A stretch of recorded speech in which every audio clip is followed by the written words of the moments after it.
Ya, Assalamualaikum warahmatullahi wabarakatuh.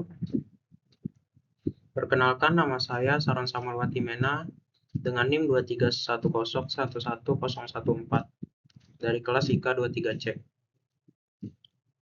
Di sini saya akan menjelaskan apa itu algoritma round-robin dan bagaimana cara kerjanya. Yang pertama, algoritma round-robin ini adalah salah satu teknik penjadwalan dalam sistem operasi yang digunakan untuk mengelola proses atau tugas yang sedang berjalan di CPU secara adil. Algoritma round-robin ini menjadi salah satu algoritma yang cukup sederhana. Biasanya digunakan dalam sistem operasi, terutama dalam sistem berbasis time sharing. Lalu cara kerja algoritma round-robin. Yang pertama ada time quantum atau jatah waktu. Time quantum ini setiap proses dalam antrian diberi jatah waktu tetap yang disebut time quantum atau time slice. Contohnya, jika time quantum diatur menjadi 5 milisecond, setiap proses akan mendapat waktu maksimum 5 milisecond untuk berjalan sebelum dialihkan ke proses yang lain. Lalu yang kedua ada antrian FIFO atau first in first out.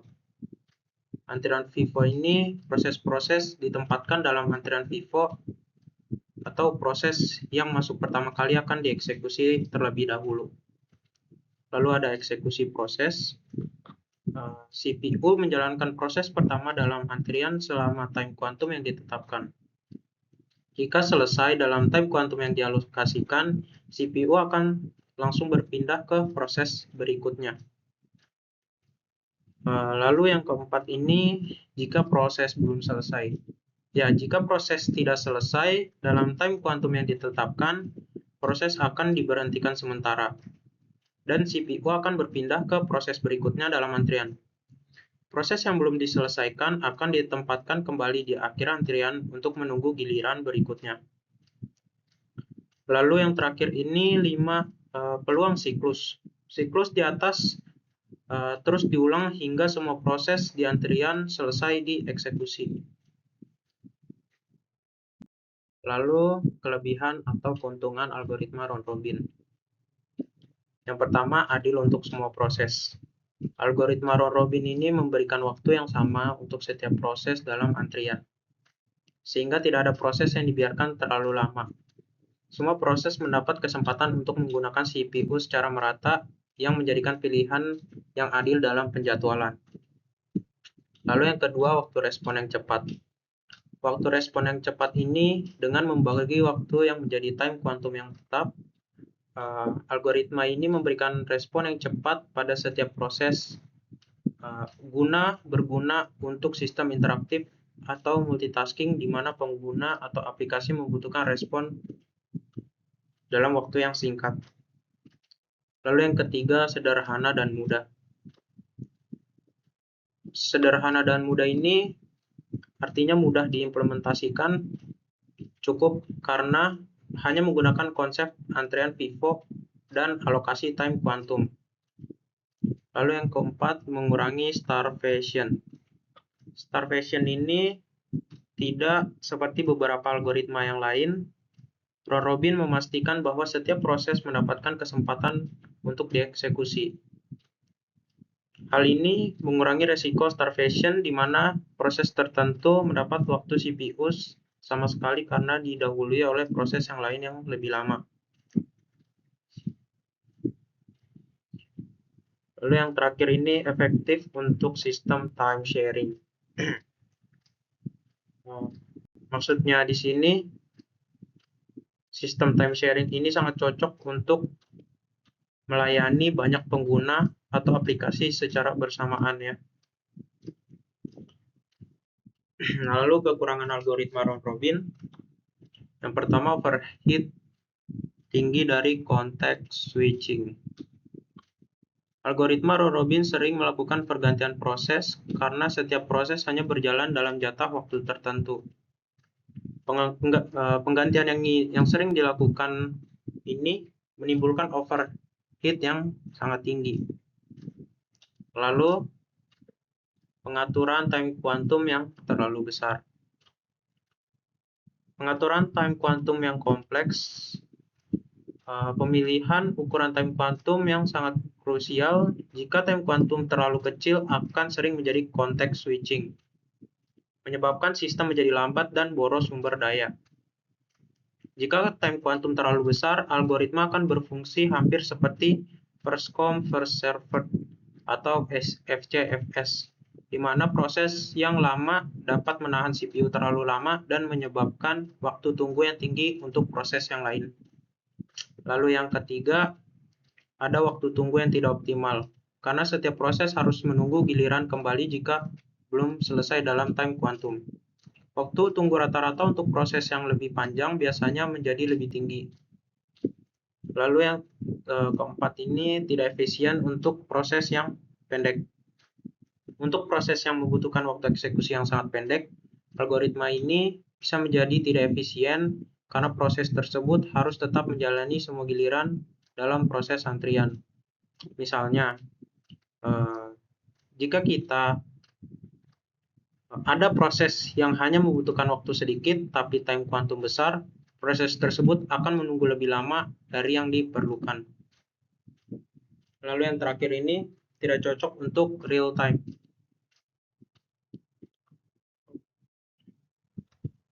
Round robin kurang cocok untuk sistem real time yang membutuhkan waktu respon yang cepat di setiap deterministik.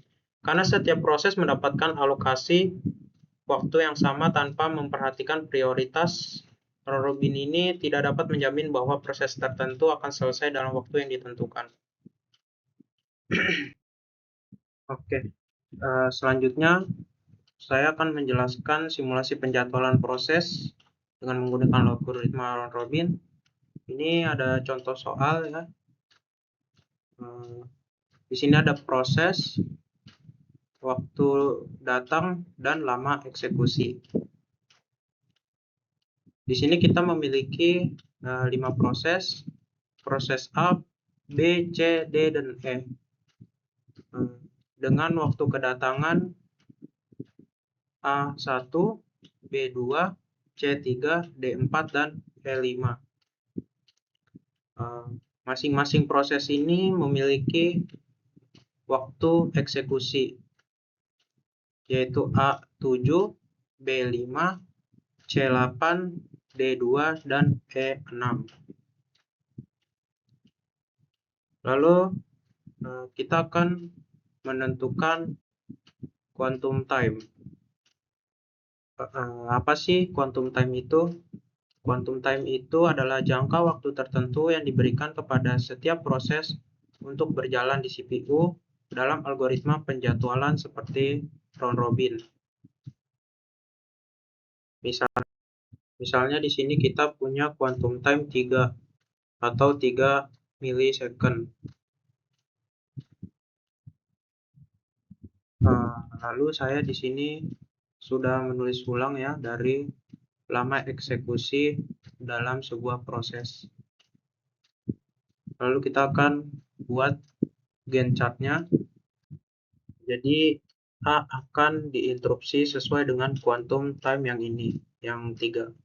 Berarti A itu akan diinterupsi pada milidetik yang ketiga. Jadi dari waktu lama eksekusi 7 sudah dieksekusi selama 3 milidetik. Maka sisanya adalah 4. Kemudian kita lanjut mengeksekusi proses yang berikutnya. Setelah proses A, ada proses B. B ini lama waktunya adalah 5. Berarti dia akan dieksekusi hanya sampai milidetik ke-6 karena sesuai dengan quantum time-nya. Quantum time-nya itu 3. Jadi 3 plus 3 jadi 6. Waktu eksekusi 5 sudah berjalan selama 3 milidetik. Maka sisanya menjadi 2. Lalu lanjut ke proses C. Waktu eksekusi proses C ini ada 8. Berarti nanti akan dieksekusi setelah berjalan 3 milidetik, yaitu mulai dari 6 sampai 9. Berarti ini sudah berjalan 3 milidetik. maka sisanya adalah 5. Lalu lanjut ke D. D itu lama eksekusinya 2 ya. Karena waktu eksekusinya itu kurang dari waktu quantum time, maka eksekusi selesai sampai di situ. Jadi D itu sudah habis prosesnya. Lalu kita lanjut mengeksekusi proses E. Karena lama eksekusi lebih besar dari quantum time-nya, maka dia akan diinterupsi ketika sudah jalan 3 milidetik, mulai dari 11 sampai ke milidetik 14. Sisanya dari proses E adalah 3. Kalau sudah seperti ini, kita kembali ke awal lagi, ke proses A. Atau proses yang belum selesai, kita akan lanjutkan. Maka di sini kita akan mulai dari proses A. Di sini sudah berjalan 3 milidetik dari 14 sampai ke 17. Ini sisa waktu eksekusinya 4, sudah berjalan 3, jadi masih ada 1. Kemudian lanjut ke B, itu sisanya 2, jadi kita langsung bisa eksekusi sampai selesai. Lalu lanjut kita ke C. Di sini proses C lama eksekusinya masih ada sisa 5, maka milidetiknya dari 19 ke 22. Jadi sisanya 2 di sini. Lalu lanjut ke E. E di sini kita masih memiliki lama eksekusinya 3. Jadi kita langsung bisa selesaikan dari milidetik 22 sampai ke 25. Lalu karena proses A ini lama eksekusinya masih tersisa 1, maka kita lanjutkan dari A.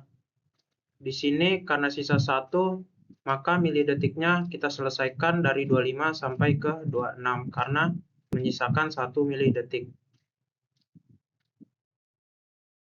Ya, sekarang kita tinggal cari waktu tunggunya dan waktu penyelesaiannya. Waktu tunggu dari masing-masing proses itu didapat dari waktu selesai eksekusi, dikurang waktu datang, dikurang lama waktu eksekusi. A selesai pada detik yang keberapa di sini. Di sini ada 3 bagian A. Untuk melihat waktu eksekusi, kita lihat yang paling akhir. Di sini yang paling akhir dari A yaitu 26. Jadi 26 dikurang 0 dari waktu kedatangan dan dikurang 7 dari lama eksekusi. Jadi hasilnya 9. Begitupun dengan B, yaitu dengan hasil akhir B yaitu 19 dikurang waktu kedatangan 1, lalu waktu lama eksekusi yaitu 5. Jadi hasilnya 13. Seterusnya seperti itu sampai kita menemukan hasil E yaitu 25 kurang waktu kedatangan itu 4, lalu waktu lama eksekusi yaitu 6. Jadi hasilnya 15. Lalu kita akan mencari rata-rata waiting time-nya. Jadi kita jumlahkan semua waktu tunggu dari proses yang ada di sini. Proses A, B, C, dan E.